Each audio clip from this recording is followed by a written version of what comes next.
Good morning students. നമ്മൾ ഏത് പാഠമാണ് റിവിഷൻ ചെയ്തുകൊണ്ടിരിക്കുന്നത്? ഏത് പാഠാണ്? ആലിബാബയും 40 കള്ളന്മാരും അല്ലേ? അതിൽ ഏതൊക്കെ പഠിച്ചു? അർത്ഥം, വിപരീതം, എതിർലിംഗം, അത്രയും നമ്മൾ പഠിച്ചു കഴിഞ്ഞു.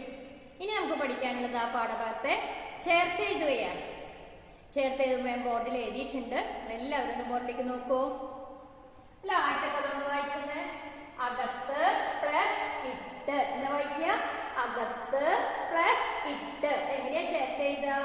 അകത്തിട്ട് അല്ലേ? എന്നെഴുതുക അകത്തിട്ട്.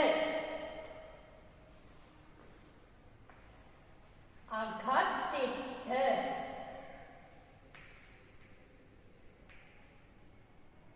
അടുത്ത പദോ വീട്ടിൽ പ്ലസ് എത്തി. വീട്ടിൽ പ്ലസ് എത്തി. എങ്ങനെയാ ചേർത്തെഴുതുക? വീട്ടിലെത്തി.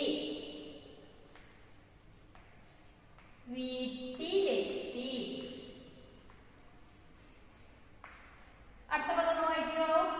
എണ്ണ പ്ലസ് കച്ചവടക്കാരൻ.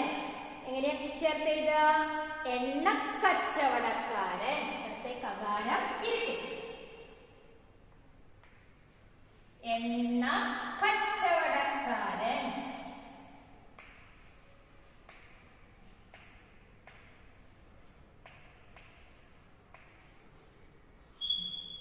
അപ്പോ എണ്ണ പ്ലസ് കച്ചവടക്കാരൻ, എണ്ണ കച്ചവടക്കാരൻ. അടുത്ത പദോ നോക്കി പ്ലസ് എങ്കിൽ. നോക്കി പ്ലസ് എങ്കിൽ നോക്കിയെങ്കിൽ. നോക്കിയെങ്കിൽ.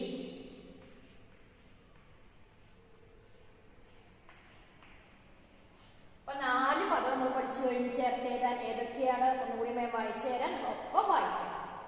അകത്ത് പ്ലസ് ഇട്ട്, അകത്തിട്ട്. അടുത്ത പദം വീട്ടിൽ പ്ലസ് എത്തി, വീട്ടിലെത്തി.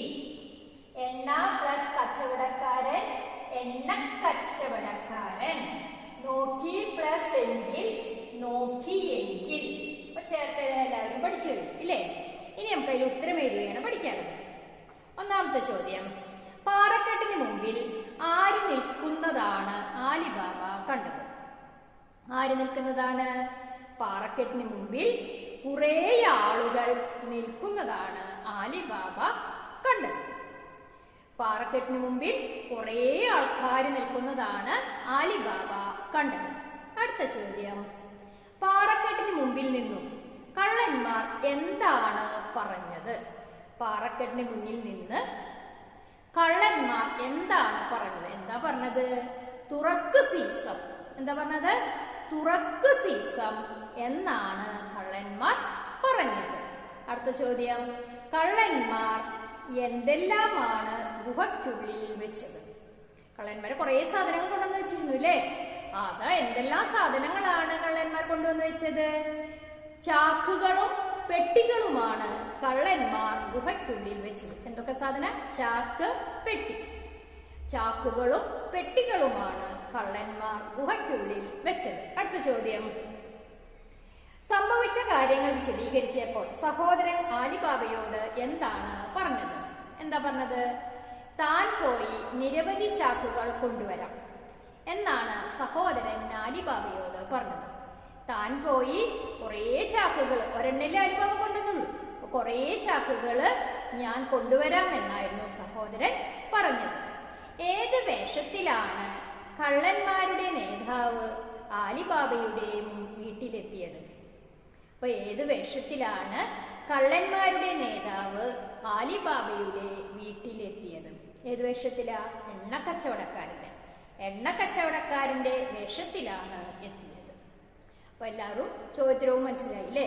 ഇതെല്ലാം 3 ടൈംസ് നിങ്ങൾ റഫ് ബുക്കിൽ എഴുതി പഠിക്കണം.